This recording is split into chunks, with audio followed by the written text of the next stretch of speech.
Hello students, जैसा कि अभी सेक्शन 1 चल रहा है और उसमें हमने एडमिनिस्ट्रेटिव थ्योरी शुरू किया है। एडमिनिस्ट्रेटिव थ्योरी में कल हमने आपको टेलर और हेनरी फेल के बीच सिमिलरिटी एंड डिसिमिलरिटी के बारे में डिस्कस कर रहा था। आज मैं शास्त्रीय सिद्धांत, जिसको प्रशासनिक सिद्धांत भी कहते हैं, उसको आज पूरा करूंगा। जैसा कि दो तरीका से एडमिनिस्ट्रेटिव पोर्शन एडमिनिस्ट्रेटिव थ्योरी को पढ़ा जाता है, थ्योरी के पर्सपेक्टिव में और थिंकर के पर्सपेक्टिव में। जैसे आप टेलर हुए, एफ.डब्ल्यू. टेलर हुए, हेनरी फेल हुए, जॉर्ज एल्टन मे हुए, इसके हिसाब से भी पढ़ सकते हैं, जैसा कि यूपीएससी के सिलेबस में उसी तरह लिखा है। और इस टॉपिक का नाम भी है एडमिनिस्ट्रेटिव थॉट और थिंकर। लेकिन जो सेकंड पेपर जो हम लोग जो बीपीएससी में पढ़ते हैं, उसमें नाम दिया हुआ है वैज्ञानिक प्रमाण सिद्धांत, नौकरशाही सिद्धांत, प्रशासनिक सिद्धांत वगैरह।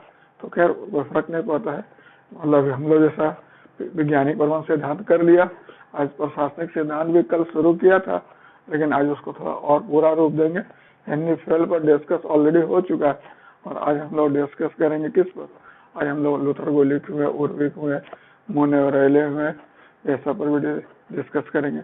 लेकिन आपको मैं बतला दूं, जहाँ तक बीपीएससी का सवाल है, बीपीएससी में इस टॉपिक पर दो तरह से क्वेश्चन आया।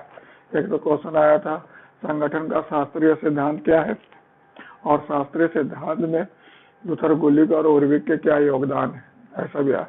और एक दफा आया था जो आपको कल जो डिस्कस कर रहा था, ये दो प्रशासन के दो महत्वपूर्ण चिंतक हेनरी फेल और टेलर के बीच समानता और असमानता को पॉइंट आउट कीजिए। तो उसी दोनों टॉपिक पर तो अभी आज हम लोग लूथर गुलिच उर्विक वाला करते हैं। जैसा कि आप जानते हो, आज कितना तारीख हो गया? आज 5/5/20 हो गया और आज दिन हो गया मंगलवार। क्लियर है? तो हमारा टॉपिक क्या है? आज हमारा टॉपिक है प्रशासनिक सिद्धांत। मैंने आपको बतलाया था कि प्रशासनिक सिद्धांत को हम लोग कई नाम से जानते हैं, समझ रहे हैं? इसे शास्त्रीय सिद्धांत कहते हैं, इसे चिर सम्मत सिद्धांत कहते हैं, इसे प्रशासनिक प्रबंधकीय सिद्धांत कहते हैं, इसे प्रबंधकीय प्रक्रिया सिद्धांत कहते हैं, इसे औपचारिक संगठन सिद्धांत कहते हैं, इसे संरचनात्मक सिद्धांत कहते हैं। अर्थात ये कई नामों से जाना जाता है। यह सिद्धांत कब आया है? यह सिद्धांत आया है 20वीं सदी के पूर्वार्ध में, यानी फर्स्ट हाफ में। आप यूँ कह सकते हैं कि सिद्धांत टेलर द्वारा प्रतिपादित वैज्ञानिक प्रमाण सिद्धांत के समकालिक सिद्धांत। क्लियर है? इस सिद्धांत के जनक इन जनरल हम लोग हेनरी फेल को कहते हैं। इसके अलावा लूथर गुलिच हुए, लिंडल उर्विक हुए, जेडी मोने हुए, एसी रेले हुए, मोने मैरी पार्कर फॉलेट हुए, सेल्टिन हुए। इस सब का भी इसमें कुछ महत्वपूर्ण योगदान है। लेकिन जो जगह साइंटिफिक मैनेजमेंट थ्योरी में टेलर का है, वही जगह इस सिद्धांत में हेनरी फेल का है। मैंने बताया कि यह सिद्धांत जो है, यह प्रशासन को, प्रबंध को, प्रशासन को विज्ञान मानता है। यह सिद्धांत क्या मानता है कि प्रशासन एक विज्ञान है, और जब विज्ञान होंगे तो इसके कुछ सार्वभौमिक सिद्धांत होंगे। तो इस सिद्धांत के जितने लोग हैं, जितने जुड़े हुए लोग हैं, सब लोगों ने प्रशासन के सिद्धांतों को ढूंढने का प्रयास किया है। इनका मानना है कि प्रशासन के सार्वभौमिक सिद्धांत के माध्यम से संगठन का संरचना निर्धारित किया जा सकता है, कार्य कह सकते विभाजन किया जा सकता है, निष्पादन सुनिश्चित किया जा सकता है, दक्षता प्राप्त किया जा सकता है, वगैरह वगैरह। तो ये जितने भी सिद्धांत के विचारक है, ये सब प्रशासन के सिद्धांतों को ढूंढने का प्रयास किया। इनका मानना है प्रशासन या प्रबंध या संगठन जो भी हुआ, यह सिद्धांतों का योग है। इसके आधार पर आप योजना बना सकते हैं, इसके आधार पर आप संरचना निर्मित कर सकते हैं, इनके आधार पर आप क्षमतावान लोगों को नियुक्त कर सकते हैं, इनके आधार पर आप निर्दिष्ट लक्ष्य की प्राप्ति कर सकते हैं। सो ये बहुत इंपॉर्टेंट है। यह सिद्धांत वर्चुअली क्या है? प्रशासन के सार्वभौमिक सिद्धांतों को ढूंढने के मतलब परिक्रम में है, और इनका मानना है इन सिद्धांतों को सार्वभौमिक लागू किया जा सकता है, और इन सिद्धांतों के अनुप्रयोग से संगठन में दक्षता, मितव्ययता और निष्पादन को प्राप्त किया जा सकता है। समझ रहे हैं? There is no confusion. तो मैंने आपको बताया यह सिद्धांत संगठन के संरचना पर बल देता है और प्रशासन के शीर्ष स्तर जहाँ प्रबंधक काम करते हैं उस पर बल देता है। क्लियर है?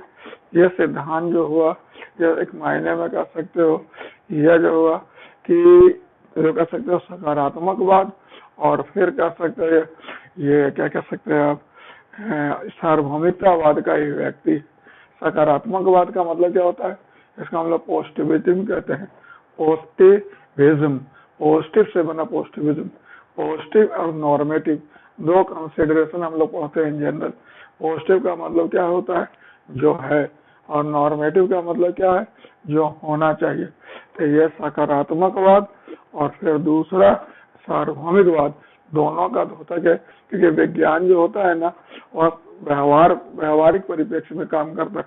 विज्ञान होने के लिए, जैसे आप देखोगे एक टॉपिक आगे डिस्कस करेंगे जहाँ हम लोग इस पर वर्कआउट करेंगे कि जब आप लोक प्रशासन को विज्ञान बोलते हो कि नहीं, जब लोक प्रशासन विज्ञान हुआ तो विज्ञान होने के लिए कुछ सार्वभौमिक सिद्धांत होना चाहिए, कुछ अवधारणा होना चाहिए।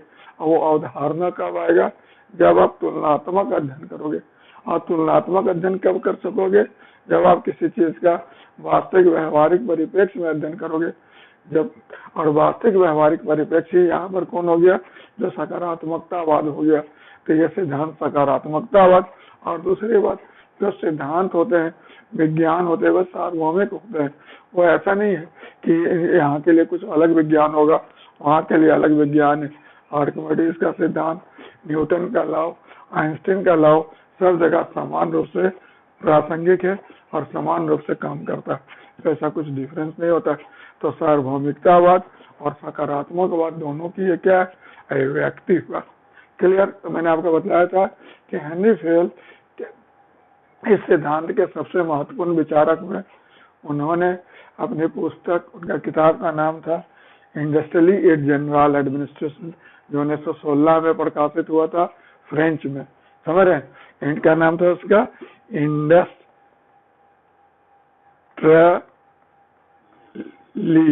Eight general administration. ये किताब कब आया था? 1916 में आया था, फ्रेंच में आया था। यही किताब 1929 में इंडस्ट्रियल एंड जनरल एडमिनिस्ट्रेशन के नाम से अंग्रेजी में रूपांतरित हुआ। समझ में आया आपको? फिर मैंने आपको बताया था कि सिद्धांत में हेनरी फेयल ने बहुत सारे विचार दिए हैं, जिनको हम अध्ययन के सुविधा के दृष्टि से 3 वर्गों में बांटकर अध्ययन करते हैं। तो पहला क्या आता है? औद्योगिक संगठन के क्रियाकलाप। दूसरा क्या होता है? प्रशासन के तत्व। और तीसरा क्या है? प्रशासन के सिद्धांत। तो मैंने आपको बताया हेनरी फेयल ने औद्योगिक संगठन के क्रियाकलाप के तहत औद्योगिक संगठन के क्रियाकलापों को 6 वर्गों में बांटा।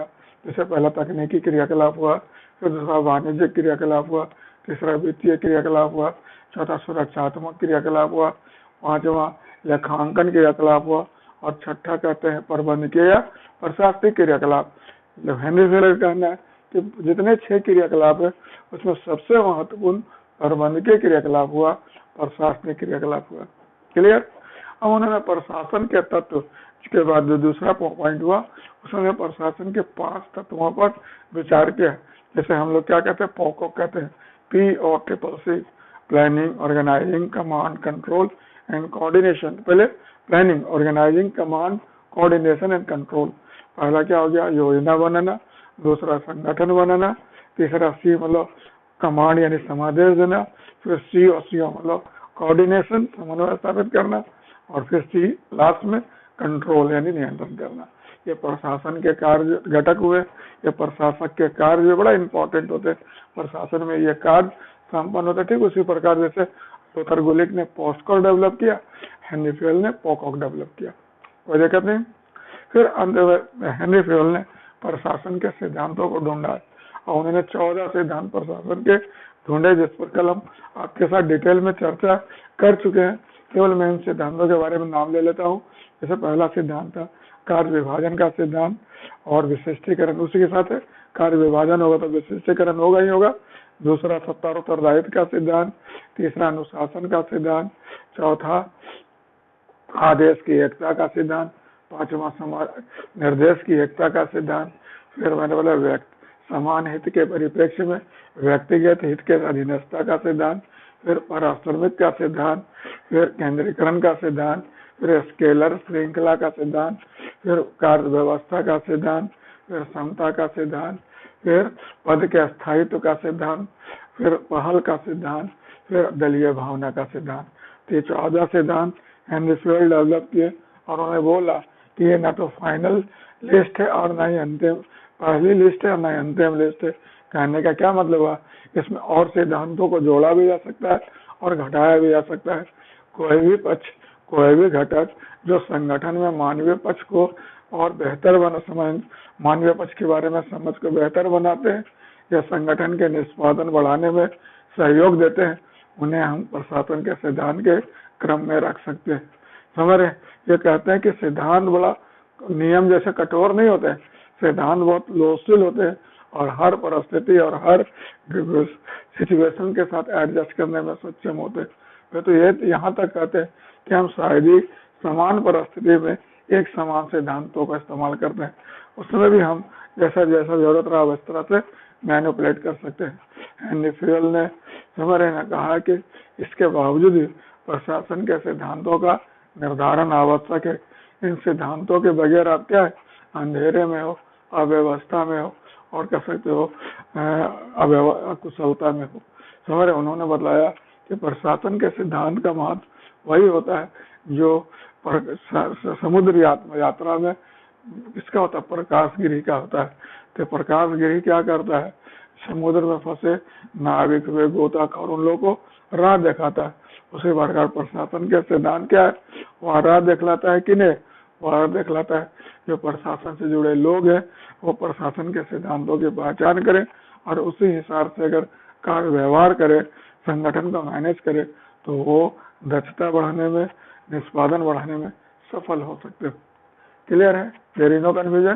तो ये किसके बारे में बतला रहे थे, हेनरी फील्ड के बारे में बतला रहे थे और कल इस पर टॉपिक ऑलरेडी हम डिस्कस कर चुके हैं। आज हम लोग तो और इसको आगे बढ़ाते हैं कि शास्त्रीय सिद्धांत में लूथर गुलिक और लिंडल उर्विक का क्या योगदान है। तो आप कह सकते हो एक महीने में तो कहा जा सकता है कि जो शास्त्रीय सिद्धांत हुआ, प्रशासनिक सिद्धांत हुआ, वो असल में लूथर गुलिक और उर्विक द्वारा ही डेवलप हुआ। क्लियर है, कई लोग तो ऐसा मानते भी, लेकिन फिर भी जैसा कि हमने आपको तुरंत पहले बतलाया था कि इन जनरल हेनरी फील्ड को माना जाता है इसका जनक, लेकिन लूथर गुलिक और उर्विक का जो स्थान है हेनरी फील्ड के समान ही है और उन्होंने भी उतना ही इसमें योगदान दिया। कल मैं आपको बतलाया था कि प्रशासनिक सिद्धांत जो है, शास्त्रीय सिद्धांत जो है, वह 1937 में अपनी पराकाष्ठा पर पहुंचा था जब लूथर गुलिक और उर्विक का लेख द स्टडी ऑफ एडमिनिस्ट्रेशन प्रकाशित हुआ था। स्टडी ऑफ एडमिनिस्ट्रेशन जो था एक आर्टिकल था जो 1937 से प्रकाशित हुआ, जिसमें लूथर गुलिक और उर्विक ने कहा कि सभी मानवीय संगठनों का अध्ययन करने के पश्चात प्रशासन के कुछ ऐसे सार्वभौमिक सिद्धांतों को ढूंढा जा सकता है जिन्हें तकनीकी प्रश्न के रूप में अध्ययन किया जा सकता है और सभी संगठनों में लागू किया जा सकता है। क्लियर है, तो लूथर गुलिक और उर्विक ने इसे वर्कआउट किया और इन्होंने संगठन के व्याख्या के क्रम में संरचना पक्ष पर बल दिया। इनका मानना है कि संगठन का अगर आप व्याख्या करना चाहते हैं और संरचना पक्ष को दरकिनार कर देते हैं, तो संरचना पक्ष को दरकिनार करके मानव जाति के लिए संगठन का व्याख्या करना क्या होगा, असंभव होगा। संरचना के साथ ही आप संगठन की व्याख्या कर सकते हैं। इन्होंने संगठन को एक डिजाइन प्रोसेस बतलाया, रचना प्रक्रिया बतलाया। इनका मानना है कि बगैर डिजाइन के, बगैर रचना के संगठन अपव्ययी है, संगठन क्रूर है, संगठन अकुशल। ये सब देखते हैं ना, जैसे आप मकान बनाते हो तो मकान बनाने में आर्किटेक्चर का इस्तेमाल होता है, ड्राइंग करते हो, उसका मैप बनाते हो कि नहीं बनाते हो, समझ रहे। तो बिना डिजाइन का अगर आप मकान बनाओगे, मकान तो बन ही जाएगा, लेकिन केवल पैसा की बर्बादी, जगह की बर्बादी, संसाधन की बर्बादी, समय की बर्बादी होगी। लेकिन वही अगर आप आर्किटेक्चर के सहयोग लेकर मकान बनाते हो, सिद्धांत के अनुसार मकान बनाते हो, तो कम पैसा में अच्छा मकान बन सकता है। तो वही बोल रहे हैं कि डिजाइन के बगैर संगठन क्या है, क्रूर है, अपव्ययी है, अकुशल है, अव्यवस्थित है। इसलिए उन लोगों ने, इन दोनों विचारकों ने संगठन के लिए प्रशासन के सिद्धांतों को ढूंढने का प्रयास किया। समझ रहे यार, इनका मानना है कि इन्हीं सिद्धांतों पर प्रशासन का संरचना क्या होता है, निर्मित होता है।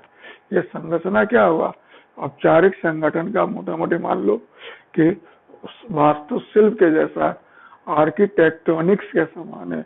और ये क्या होते हैं, संगठनात्मक दक्षता प्राप्त करने में कार्य क्रियाशील होते हैं, सहयोगी होते हैं। तो बगैर सिद्धांत के अगर आप संगठन बनाओगे तो संगठन तो बन जाएगा लेकिन काम का नहीं रहेगा। तो काम का बनाने के लिए, प्रभावी बनाने के लिए क्या जरूरी है कि इसे सिद्धांतों के अनुसार बनाया जाए। और सिद्धांत क्या होते हैं, संगठनात्मक दक्षता बढ़ाने के लिए तो सहयोग देते हैं। क्लियर है। तो लूथर गुलिक और ओरविक जो है, मैंने आपको बताया कि दोनों अलग अलग प्रशासन के सिद्धांतों को ढूंढने का प्रयास किया। हेनरी फेयल ने, लूथर गुलिक ने 10 सिद्धांत विकसित किया। समझ रहे हैं। तो 10 सिद्धांत कौन कौन है आपको पता है। तो पहला सिद्धांत है कार्य विभाजन और विशिष्टीकरण का सिद्धांत। तो लूथर, जैसे हेनरी फेयल कितना सिद्धांत दिया था, हेनरी फेयल 14 सिद्धांत दिया। और लूथर गुलिक कितना दिया, तो लूथर गुलिक दिया 10 सिद्धांत दिया। तो 10 सिद्धांत कौन कौन है बता सकते हो।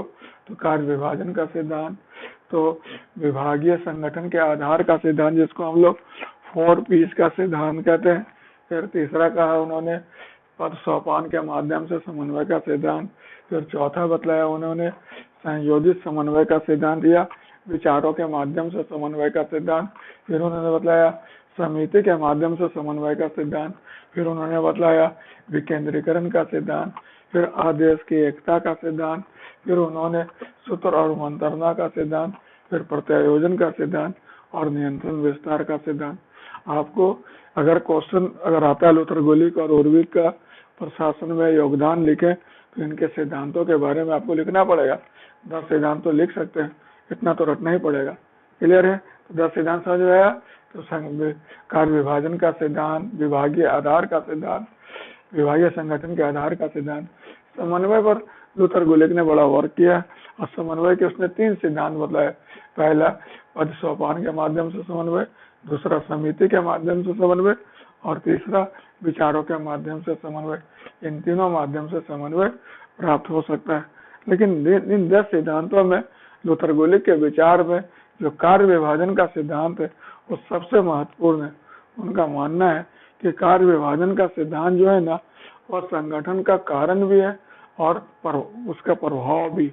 और कॉज एंड इफेक्ट दोनों, मतलब संगठन बनाना है, इसके लिए क्या करना होगा, कार्य विभाजन करना होगा। और कार्य विभाजन करके ही संगठन बनेगा। तो कार्य विभाजन क्या है, संगठन का आधार है या संगठन का कारण है। लूथर गुलिक और ओरविक कहते हैं कि कार्य विभाजन और एकीकरण यही 2 पद चिन्ह है जिनके माध्यम से क्या है, मानव जो है सभ्यता के इस क्रम में यहाँ तक पहुंचा है। कार्य विभाजन किया, फिर एकीकरण किया, फिर कार्य विभाजन किया, फिर एकीकरण किया, फिर कार्य विभाजन किया, फिर एकीकरण किया। इसी प्रकार आज हम लोग यहाँ तक पहुंचे हैं। जैसे हमने 1G डेवलप किया, फिर अपनाए 2G डेवलप किया, फिर उसे अपनाए 3G डेवलप किया, फिर अपनाए अब 4G डेवलप किए, उसे अपना रहे हैं। तो इस तरह से एक प्रोसेस चलते रहता है। लूथर गुलिक जो है 4 P's डेवलप किया। 4 P's क्या होता है बता सकते हो। उन्हें बोला कि विभाग जो होता है ना, 4 P के आधार पर होता है। कौन कौन P होता है। एक P का मतलब होता है पर्पस, जिसको कहते हैं उद्देश्य।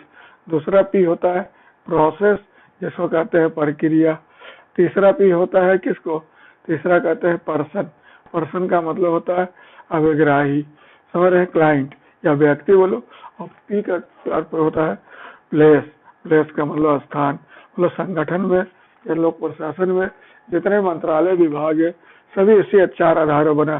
जैसे आप ले लो मानव संसाधन मंत्रालय या मानव संसाधन विभाग किस पर आधारित है, यह जो है विकास, मानव संसाधन विकास। प्रक्रिया पे आप रख लो विधि विभाग को रख लो, समझ रहे। अभिग्राही के आधार पर आप महिला कल्याण को रख लो, महिला कल्याण को रख लो, समझ रहे। और फिर आप स्थान के स्थान पर रख लो विदेश मंत्रालय को, विदेश विभाग। तो जितने भारत सरकार में विभाग है ना, इन्हीं 4 पर बने हुए, ये यहाँ मत लाने का कोशिश किया गया, 4 पीज, ठीक है। लूथर गोलिक इसके अलावे पोस्ट कोर डेवलप किया। पोस्ट कोर क्या होता है, मतलब ये प्रबंध के कार्य को कहते हैं, ये प्रशासक के कार्य को कहते हैं। Planning, organising, staffing, directing, coordinating, reporting, budgeting, ये इतना महत्वपूर्ण है कि लोक प्रशासन की पहचान इससे ही होती है। कहीं भी चले जाओ, लोक प्रशासन का अल्फाबेट सब यही है। POSDCORB, planning, organising, staffing, directing, coordinating, reporting, budgeting, ये वर्चुअली प्रशासन के तत्व है। और जो हेनरी फेयल ने पोकोक डेवलप किया है, लूथर गोलिक ने पोस्ट कोर डेवलप किया। क्लियर है। और मतलब दोनों में पर्याप्त समानता है, लेकिन इसमें ज्यादा 107 कॉम्पोनेंट, योजना बनाना, संगठन स्थापित करना, कर्मचारी की व्यवस्था करना, निर्देश देना, समन्वय स्थापित करना, रिपोर्ट करना और बजट बनाना। क्लियर है। अब हम लोग देखते हैं उर्विक भी, लिंडल उर्विक भी प्रशासन के 8 सिद्धांत विकसित किया। तो उर्विक कितना सिद्धांत विकसित किया है, तो उर्विक ने 8 सिद्धांत शुरू में डेवलप किया और बाद में 29 सिद्धांत विकसित किया। ये बड़ा इंपॉर्टेंट है। तो आप 8 तो कम से कम याद रखो, 29 ना भी याद रखो तो 8 याद रखो। तो 8 सिद्धांत कौन कौन है, तो बोलते हैं उद्देश्य का सिद्धांत, फिर अनुक्रमण का सिद्धांत, फिर उत्तरदायित्व का सिद्धांत, फिर स्केलर प्रक्रिया का स्केलर सिद्धांत, फिर बोला उन्होंने नियंत्रण विस्तार का सिद्धांत, फिर विशिष्टीकरण का सिद्धांत, फिर समन्वय का सिद्धांत, फिर परिभाषा का सिद्धांत। यानी ये सभी 8 तत्व, और लूथर गोलिक ने जो 10 बतलाए, ये सभी सिद्धांत संगठनों में सार्वभौमिक रूप से पाए जाते हैं। और ये सब संगठन में दक्षता बढ़ाने में, निष्पादन बढ़ाने में क्या करते हैं, सहयोगी सिद्ध होते हैं। तो लूथर गोलिक ने 10 सिद्धांत विकसित किया और उर्विक ने शुरू में कितना सिद्धांत विकसित किया, 8 नाम बताया। उद्देश्य का सिद्धांत, अनुक्रमण का मतलब होता है सत्ता और उत्तरदायी दोनों को बराबर होना चाहिए। तीसरा क्या हुआ, स्केलर प्रक्रिया का स्केलर सिद्धांत। चौथा बतलाया नियंत्रण विस्तार का सिद्धांत। 5वां बतलाया उत्तरदायित्व का सिद्धांत। फिर बतलाया आपका विशिष्टीकरण का सिद्धांत, फिर समन्वय का सिद्धांत और अंत में परिभाषा का सिद्धांत। किसी चीज को आप परिभाषित, सबसे इम्पोर्टेंट किसी चीज का अगर आप जानना का शुरुआत करते हो तो सबसे पहले उसको परिभाषित करना होता है। अगर आप किसी चीज को परिभाषित कर पाएंगे तभी आप उसकी व्याख्या कर पाएंगे। जब परिभाषा ही नहीं दे पाएंगे तो व्याख्या क्या करेंगे। So this is basic point. फिर 1943 में लूथर गोलिक जो है, उर्विक ने 29 सिद्धांत विकसित किया। ये हेनरी फेयल के 14 सिद्धांत, फिर लूथर गोलिक का सिद्धांत लिया, फिर मोने और रेले का सिद्धांत लिया, फिर ग्रेकुनाथ का सिद्धांत लिया, टेलर का सिद्धांतों को मिलाकर उन्होंने प्रशासन के 29 सिद्धांत विकसित किया। इन सिद्धांतों में 2-4 सिद्धांत मैं बोलता हूँ। सत्ता का सिद्धांत, केंद्रीकरण का सिद्धांत, समादेश का सिद्धांत, समन्वय का सिद्धांत, नियंत्रण का सिद्धांत, प्रत्योजन का सिद्धांत वगैरह वगैरह। 29 सिद्धांत इसने डेवलप किया। अगर आप एग्जाम में चाहते हो एकदम 100% परफॉर्म करना तो फिर 29 सिद्धांत रटो। अगर नहीं रटते तो कम से कम कुछ ज्यादा, जितने ज्यादा संख्या में रट सको अच्छी बात है। अगर क्वेश्चन आ गया कि लूथर गोलिक और उर्विक का क्या योगदान है तो आप बतला तो सकते हो ना। क्लियर है, देयर इज नो कंफ्यूजन। तो 29 सिद्धांत किसने डेवलप किया है, तो ये सिद्धांत क्या है, ये सिद्धांत सार्वभौमिक है, ये सिद्धांत तटस्थ है, ये सिद्धांत क्या है बाय द वे, ये सिद्धांत कह सकते हो मतलब अस्थायी, मतलब गतिशील स्वरूप के है।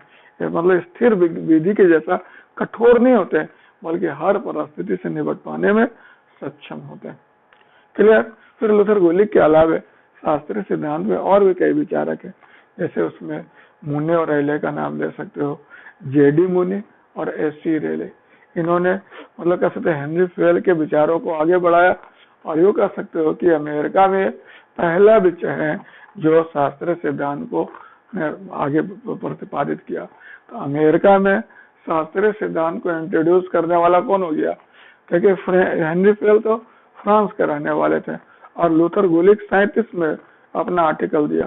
तो ये कब आया, 1931 में आया था और एक किताब का नाम था ऑनवर्ड इंडस्ट्री। मतलब मोने और रेले ये पहले अमेरिकी हुए या अमेरिका में प्रथम हुए जिन्होंने शास्त्रीय सिद्धांत को निर्धारित किया। क्लियर है। इनकी पुस्तक ऑनवर्ड इंडस्ट्री 1931 में प्रकाशित हुआ। ये पुस्तक 1939 में प्रिंसिपल्स ऑफ ऑर्गेनाइजेशन के नाम से री-एडिट हुआ, फिर से प्रकाशित हुआ। ये किताब समझे। हेनरी फेयल, लूथर गोली, क्या नाम है, मुने और रेले ने हेनरी फेयल के विचारों से दो सिद्धांत दिया, दो सिद्धांत अपने तरह से जोड़े। इस प्रकार उन्होंने 4 सिद्धांत डेवलप किया। तो कौन कौन सिद्धांत है? समन्वय का सिद्धांत, स्केलर प्रक्रिया का सिद्धांत, कार्यात्मक परिभाषा का सिद्धांत और फिर सूत्र और मंत्रणा का सिद्धांत। तो कुछ सिद्धांत उन्होंने हेनरी फेयल के लिस्ट से लिया, कुछ अपने तरीका से इसने जोड़ा। क्लियर। तो मुने रेले को हम एक और जिनके लिए जानते हैं कि उन्होंने ऑर्गेनाइजेशन चार्ट एंड मैनुअल जो आज पॉपुलर है उसको डेवलप उन्हीं लोगों ने किया। संगठन में चार्ट बनता है, मैनुअल बनते हैं, टेबल होते हैं, चार्ट में टेबल, वो सब इन्हीं के द्वारा डेवलप किया गया है। तो मुने और रेले ने कितना डेवलप किया है? मुने और रेले ने 4 सिद्धांत विकसित किया, याद रहेगा, 4 सिद्धांत विकसित किया। ठीक है। So this is basic point. तो ये आप देख रहे थे शास्त्रीय सिद्धांत। इसमें एक विचारक और है, उनका नाम है मैरी पार्कर फॉलेट। इन मैरी पार्कर फॉलेट को हम लोग एक बड़ा अलग स्थान देते हैं क्योंकि वह भले समय से शास्त्रीय विचारक थी लेकिन विचारों से वह बहुत आगे थी और कुछ मायने में तो उनके विचार आज भी बहुत नवाचारपूर्ण और महत्वपूर्ण लगते हैं।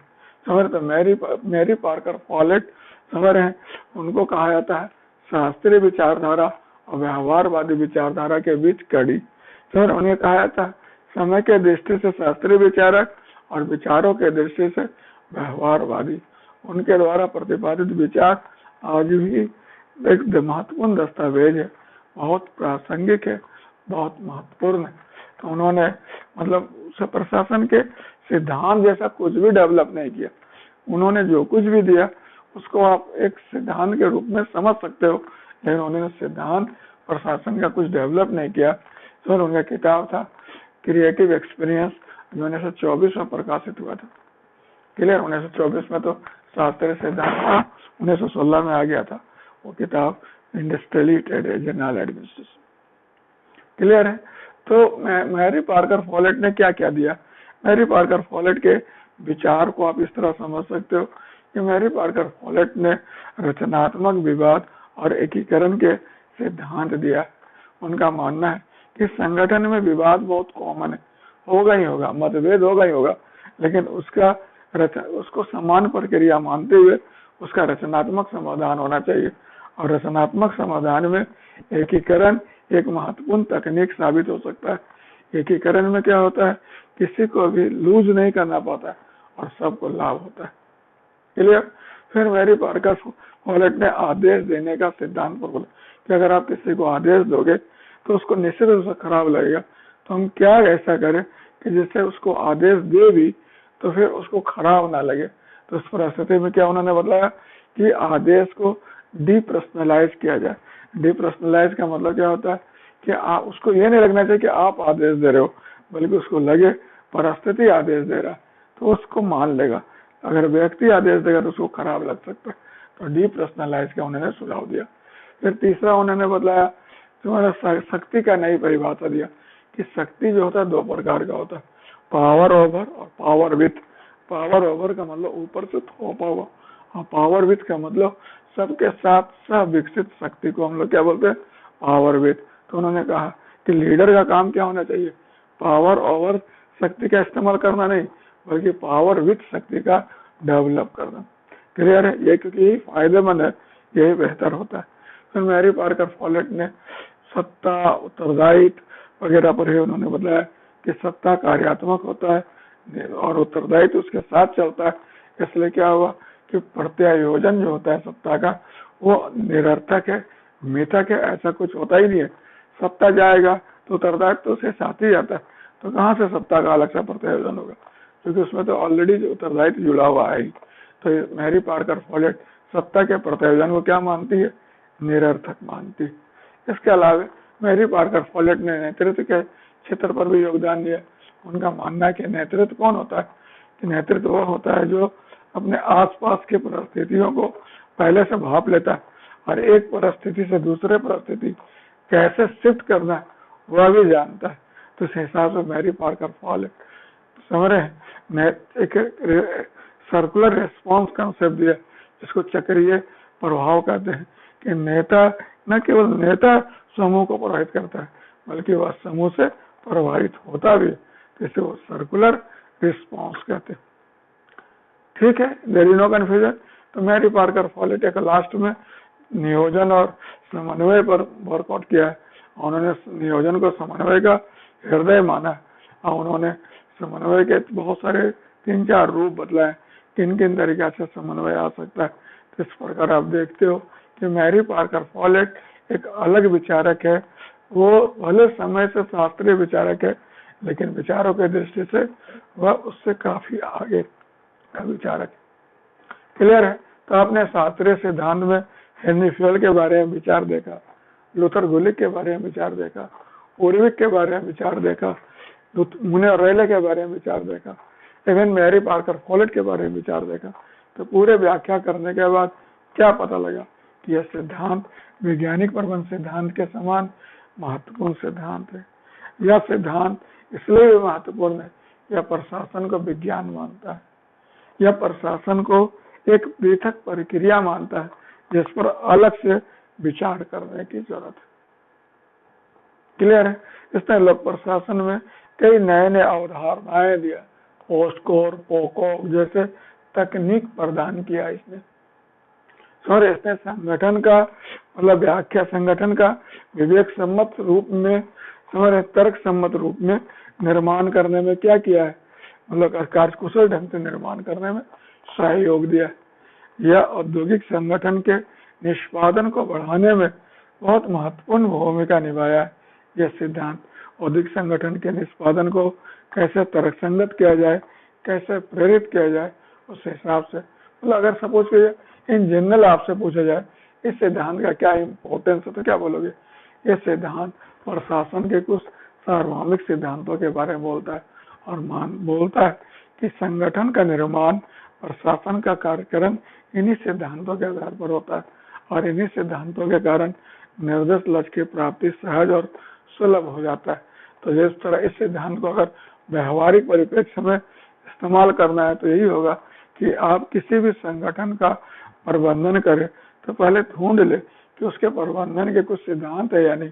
अगर उसके प्रबंधन के सिद्धांत है और उसके अनुसार आप काम करेंगे तो आपके लिए कार्य आसान हो जाएगा, लक्ष्य प्राप्ति सहज और सुलभ हो जाएगा। क्लियर है? इसके अलावा सिद्धांत में कई महत्वपूर्ण परिसीमाएं भी है जो आगे हम लोग भी डिस्कस करेंगे। एक और उपलब्धि बहुत ज्यादा है, इसके द्वारा डेवलप पोस्टको, इसके द्वारा डेवलप पोको, इसके द्वारा डेवलप 4Ps, इसके द्वारा डेवलप प्रशासन के सिद्धांत बहुत चर्चित है, बहुत लोकप्रिय है। इन्हीं सिद्धांतों के कारण तो लोग प्रशासन के विकास का दूसरा चरण को हमने स्वर्णिम काल कहा। होता है कि नहीं होता? लेकिन आप तो जानते हो कि संगठन का सिद्धांत है तो परिसीमा तो होगा ही होगा, और जब परिसीमा होगा तो आलोचना भी होगा। कि सिद्धांत का भी कई आधार पर आलोचना होती है। तो इसका आलोचना किस किस आधार पर होती है? सबसे पहला इस सिद्धांत को अवैज्ञानिक सिद्धांत कहा जाता है। आलोचकों का मानना है कि यह सिद्धांत जो है ना बगैर वैज्ञानिक आधार विकसित किया गया है।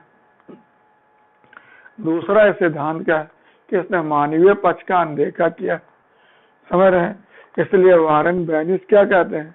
वारन बेनिस कहते हैं कि यह व्यक्ति विहीन संगठन का सिद्धांत है। समझ रहे? और उसी में साइमन और मार्च ने इसी क्रम में से मशीन मॉडल भी कह दिया कि मानवीय पक्ष पर तो विचार ही नहीं करता, इसलिए मशीन मॉडल हो गया। यह सिद्धांत जो है एक और भी है कि मनुष्य को एकदम अलग थलग मानता है। यह मनुष्य को अपने समूह से अलग मानता है। मनुष्य अपने समूह से अलग हो सकता है?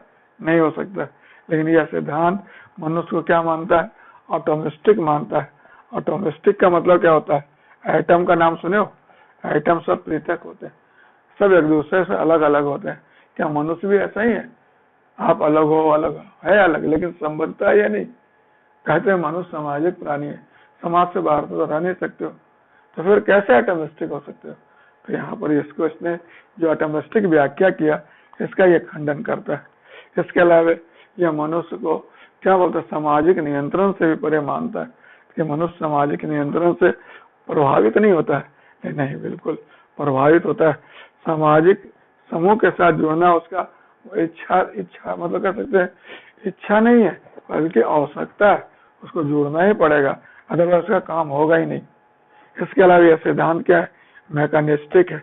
मैकेनिस्टिक का मतलब क्या है कि यांत्रिक पक्ष पर व्याख्या करता है और संगठनात्मक व्यवहार की गतिशीलता पर विचार नहीं करता। नेक्स्ट पॉइंट, इस सिद्धांत की सबसे अधिक आलोचना किसने किया? साइमन ने। साइमन ने इसको क्या कहा, कहावतें और मुहावरे की संज्ञा दिया कि सिद्धांत में जो सिद्धांत डेवलप किए, जो प्रिंसिपल डेवलप किए गए, ये सिद्धांत नहीं है बल्कि कहावतें मुहावरे एक दूसरे को कॉन्ट्राडिक्ट करते हैं, एक दूसरे को काट डालते हैं, तो इसलिए इसको कहावतें और मुहावरे की संज्ञा दिया। इसके अलावा इस सिद्धांत में आप ये देखते हैं मानवीय प्रेरण के कारण भी, मानवीय प्रेरण के लिए भी इसकी आलोचना की जाती है कि यह जो है ना केवल भौतिक पक्ष पर आर्थिक पक्ष पर विचार करता है, सामाजिक मनोवैज्ञानिक पक्ष पर यह विचार नहीं करता है। इसके अलावा यह सिद्धांत जो है ना भावात्मक सिद्धांत है, मतलब होना चाहिए पक्ष पर बल देता है, और ये जो होता है यानी व्यवहारिक पक्ष पर विचार नहीं करता। तो व्यवहारिक पक्ष पर ये जो है विचार नहीं है, ये भी इसका एक महत्वपूर्ण परिसीमा है। इसके अलावा यह स्थैतिक प्रतिमान है। स्थैतिक प्रतिमान का मतलब क्या होता है बता सकते हो? स्टैटिक मॉडल है, यानी ये पर्यावरण पर विचार नहीं करता, जबकि वास्तविकता ये है कि संगठन का पर्यावरण के साथ सीधा संबंध होता है। इसके अलावा यह सिद्धांत औपचारिक संगठन पर तो विचार करता है, इसने अनौपचारिक संगठन का क्या किया है, अनदेखा किया है। तो अनौपचारिक संगठन का अनदेखा किया है। और स्थैतिक प्रतिमान है, मानवीय प्रेरण का आंशिक व्याख्या किया है। साइमन और मार्च ने इसे क्या कहा, कहावतें और मुहावरे की संज्ञा दी है। समझ रहे, यह सिद्धांत जो है वह संगठन का अवैज्ञानिक सिद्धांत है। यह सिद्धांत जो है समझ रहे हैं मानवीय पक्ष का पूर्ण व्याख्या नहीं करता है, या मनुष्य को समूह से अलग मानता है, सामाजिक नियंत्रण से परे मानता है, या कह सकते संगठनात्मक व्यवहार की गतिशीलता पर वर्कआउट नहीं करता। इस कारण यह सिद्धांत के कई आलोचना होती है। अगर आपसे कोई 5 उपलब्धि बोलो, इस सिद्धांत का 5 उपलब्धि बतलाओ और 5 आलोचना बतलाओ, तो 5 उपलब्धि में बतला रहा हूँ कि पहला यह सिद्धांत जो है और लोक प्रशासन को विज्ञान का और पृथक विषय कहा, और इसको अलग से पढ़ने की आवश्यकता पर बल देने के लिए कहा। तो पहला पृथक विज्ञान और अलग से समझने का और अध्यापन करने की आवश्यकता होगी। दूसरा इसने क्या किया, लोक प्रशासन में पोस्को और पोको वगैरह नए नए कंसेप्ट लाए। तीसरा इसने क्या किया कि लोक प्रशासन में समझ रहे ना, मतलब उसके संरचना को विवेक संबद्ध बनाने, समझ रहे हैं वैज्ञानिक बनाने इत्यादि में, तर्क संगत बनाने इत्यादि में बहुत महत्वपूर्ण भूमिका निभाया। चौथा, इसने औद्योगिक संगठन में निष्पादन को प्रभावित करने में, बढ़ाने में व्यवहारिक सुझाव दिया कि आप सिद्धांतों के अनुसार काम करें, संगठन निश्चित रूप से वांछित परिणाम देगा। हमारे और इसका जो परिसीमाएं हैं वह भी दूसरे सिद्धांतों को या आगे चल के शोध अनुसंधान को जन्म दिया। अब इसका माइनस पॉइंट बोलो तो सबसे बड़ा माइनस पॉइंट है कि यह बगैर विज्ञान के डेवलप हुआ, इसमें प्रॉपर साइंटिफिक वर्क नहीं हुआ, तो इस कारण ये बहुत बड़ी समस्या से ग्रस्त। दूसरा, ये साइमन वाला पॉइंट ले लो कि साइमन बोलता है कि कहावतें और मुहावरे। तीसरा पॉइंट इसका आप ले सकते हो सिद्धांत का आलोचना का कि यह जो है मतलब कह सकते हैं अनौपचारिक पक्ष पर विचार नहीं करता, अनौपचारिक संगठन पर विचार नहीं करता। चौथा, यह पर्यावरण पर विचार नहीं करता है। पांचवा, यह मानवीय पक्ष पर पर्याप्त रूप से विचार नहीं करता है और मनुष्य को मशीन का पुर्जा मानता है, जो गलत है। तो इस प्रकार आपने प्लस देखा, माइनस देखा। आप देखते हो कि आज 20वीं सदी में संगठन के कई सिद्धांत है, लेकिन प्रशासनिक सिद्धांत का तो अलग वजूद है। और मैं आपको बतला दूं, यह सिद्धांत अमेरिका में से लेकर 1950 में अमेरिका में दक्षता आंदोलन चला। दक्षता आंदोलन का प्रभाव रहा और ये जो उसी से मेल खाता, बड़ी पॉपुलर रहा उस समय। क्लियर है। अमेरिका में 2 आयोग है जिसको कह रहे थे ब्राउनलो आयोग, ब्राउनलो समिति 1937 से बना था, और फिर प्रथम हूवर आयोग और द्वितीय हूवर आयोग। प्रथम और द्वितीय हूवर आयोग के रिपोर्ट में इस सिद्धांत के अनुशंसाओं को जगह दिया गया। तो आप अंदाजा लगा सकते हैं यह सिद्धांत कितना पॉपुलर है। क्लियर है। और आज भी 21वीं सदी में आज हमारे पास बहुत सारे सिद्धांत है, लेकिन इसने कई सिद्धांतों को जो नोट किया है, डेवलप किया है, आज उसको हम इग्नोर करने का दुस्साहस नहीं कर सकते। आज के प्रशासनिक विज्ञान में भी इसके द्वारा प्रतिपादित कुछ सिद्धांत जगह पाते हैं, जैसे समन्वय का सिद्धांत, जैसे केंद्रीकरण विकेंद्रीकरण का सिद्धांत, सत्ता और उत्तरदायित्व का सिद्धांत, प्रत्यायोजन का सिद्धांत। ये सब आज भी प्रशासन के विज्ञान में महत्वपूर्ण स्थान रखते हैं और इनका पहले के समान आज भी कोई इन्हें अलग करने का, इन्हें अनदेखा करने का हिम्मत नहीं कर सकता। तो आप ऐसा करना, एक टॉपिक टेकअप करना, उसका आंसर लिखना, संगठन का शास्त्रीय सिद्धांत क्या है, और इसमें लूथर गुलिक और उर्विक के विचारों पर विचार करें। इसी को लिख के मेरे को पोस्ट करो। अगर किसी तरह कोई दिक्कत है तो फोन करो, लेकिन लिखो, बिना लिखे कोई गुजारा नहीं। अगर अगले साल आप भी कोई रिलीफ ऑपरेशन में अधिकारी बनकर काम करना चाहते हैं तो अभी आपको काम करना पड़ेगा। ओके, वो